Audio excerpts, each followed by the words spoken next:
Hey, I'm John Cannell, and today on Preppy Kitchen, we're making an easy, flavor-packed, delicious apple pie. So let's get started.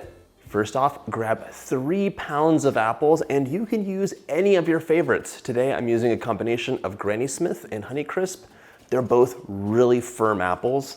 If you're using all Granny Smith apples, you might want to add maybe 2 extra tablespoons of sugar to the filling. They are very tart. I'm going to peel these apples, cut the flesh from the core, and get to slicing. While you prep those apples, make sure your oven's preheated to 425 Fahrenheit, and you should also have 2 rounds of pastry. I'm using my favorite butter crust recipe. You can click up here for that video. You can use any pastry you'd like for this, as long as it's gonna be buttery, crisp, and delicious. If I have some downtime and I feel like puttering around the kitchen, I will often make a couple batches of pastry dough and just pop them into the freezer. When you wanna make a delicious pie, let them thaw on the countertop for like 20 minutes and they're good to go. My last apple is peeled. It's time to cut them up, but one word of advice. You can use your favorite apples, except if they're like red delicious, golden delicious, or a super soft variety. Those will dissolve when you bake them and they turn into mush. Great for applesauce or apple butter. You want a firmer apple for your pie though. Our apples are all prepped. Now it's time to slice them thinly. Think about 1/4 to 1/8 of an inch, just try and be uniform. If you have any super thick pieces, they're not gonna bake at the same rate, and you'll have a play of textures that I would not love for you.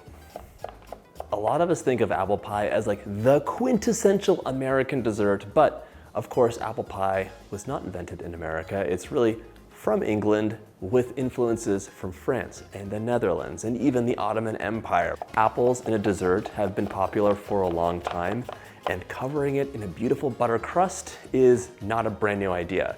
First mention of apple pie from the US is in the 1600s, but it was popular for many years before that in many other places, and it continues to change to this day.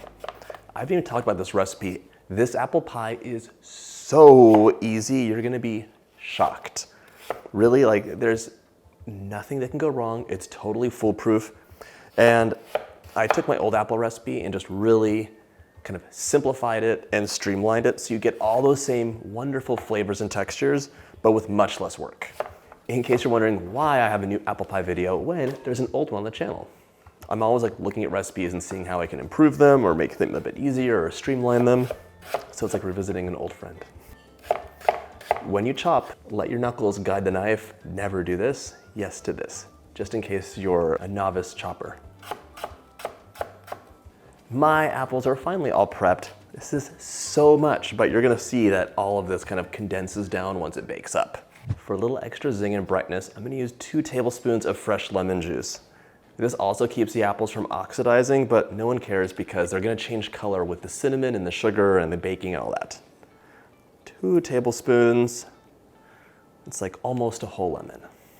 Using lemon juice is a great baking hack when you have fruit that's like a little bit flat.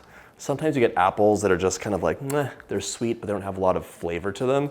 And adding lemon juice will totally give that flavor boost that you need and give you a wonderfully balanced dessert.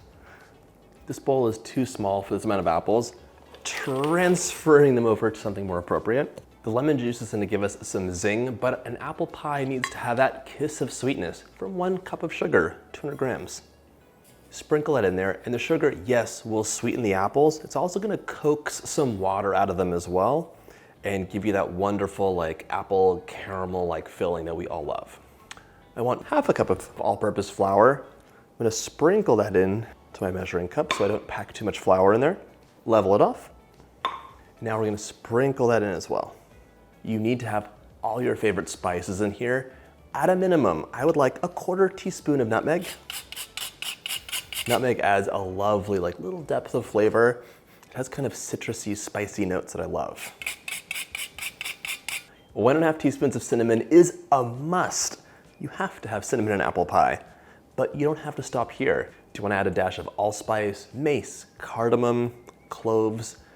For cloves, I would do just a pinch. For the other ones, I would add 1/4 teaspoon up to like 1/3 of a teaspoon. All the delicious things are inside. Just give this a toss so everything is nicely distributed. And in case you're wondering, the flour, of course, is a thickening agent for our apples. It'll really absorb a lot of those delicious sugary juices that are gonna get expressed out of the apples, and then just thicken things up so it's a glossy, wonderful mixture. Grab a pie dish and it's time to roll out my pie crust. This is such an easy step if you have the right tools. Let me show you. A lot of people are intimidated when it comes to the pie crust part of a pie.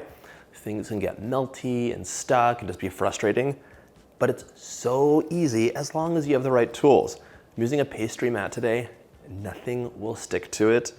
And if anything does stick, just lift the whole mat up, pop it into the fridge, and your pastry will set up, and then you can take it out. Nicely flouring my surface. Grab a rolling pin, and I'm gonna work this out to be about 1/8 of an inch thick. One thing that's super important is to keep your pie crust moving. Already, there's a point where it's starting to stick just a little bit. So I'm adding more flour and just moving it around. Keep it moving. Once your dough's appropriately sized, just roll it onto your pin, like that. And we're gonna transfer this to a 9-inch pie pan. And today, I'm using a ceramic one, but for best results, use metal. Metal conducts the heat so well, and it gives you the most wonderful crisp bottom. A final hint for this is don't press the dough in like that, nudge it in from the edge. That's gonna help your pie dough not shrink. Let the excess dough just hang over the edge. Don't worry about trimming it yet. Now we're gonna transfer our apple filling into our pie crust, but you wanna have nice, beautiful, like layers or pages of apples, not just a jumble that's gonna totally shrink. So pat it down as you go. Transfer this over. Whoa. Get everything pressed down nicely so there aren't huge gaps. Keep going and just add the rest of the apples in. Don't worry if it's a little bit domed. That's how it's supposed to be. For a bit of added richness, I'm gonna add 2 tablespoons of butter, cut up into small pieces, just dotted over the top. It'll seep into the apples and really give you a wonderful, like just extra bit of richness. My apple mountain is complete for the moment. I'm setting this aside and we're gonna roll our next sheet out. Flour your surface. A little more flour for your rolling pin as well. And just roll it out to an 11-inch circle again. If you want, you could definitely just use one slab of pastry for the top and just cut little holes in for vents. I love practicing my lattice work. I always get better. It's never perfect though. So grab a pizza cutter and we're just gonna cut this up into strips. It does not have to be perfect, so don't worry if it's not exactly even. Just have them be either all different widths or mostly the same. Grab your pie, and now we're gonna place our lattice right on top. Lift half of your lattices up, place one perpendicular, and flip the script. So these guys get lifted up now. And just continue on, it's super simple. So I'm placing my lattice pieces just like this. Every other one gets pulled up, place one over, and reverse the script. Continue until your lattice is nice and complete. It's maybe the simplest thing ever, and it looks pretty nice, if I don't say so myself. Trim some of the excess off, tuck it underneath, and we'll finish it off with a nice pinch. Grab an egg, crack it into a small bowl, and give it a beat. Our pie is pretty, but it's not gonna be golden and shiny and gorgeous if it doesn't have an egg wash. Grab a brush and just gently, completely cover the surface or all the pastry with the egg wash. It'll be shinier, it'll be a beautiful golden color, and you'll be able to add a sprinkling of sugar on that'll stick really nicely. This is just like granulated sugar, but with bigger crystals that are more crunchy, sparkly, and catch the light. Gives you a nice kind of first impression of the pie when it hits your mouth. My pie's ready to go into the oven, 425 for 20 minutes, then reduce to 375 and bake until golden brown, about 50 minutes. If you see your crust is taking on too much color, just loosely cover the edge with foil. It's the pie tent that we all know and love. Once out of the oven, allow your pie to cool to room temperature. It'll be about 4 hours. Then it's ready to enjoy.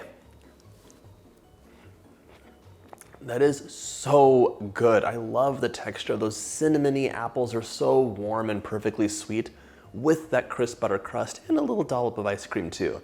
I hope you get a chance to make this recipe, and if you like this video, check out my pie playlist.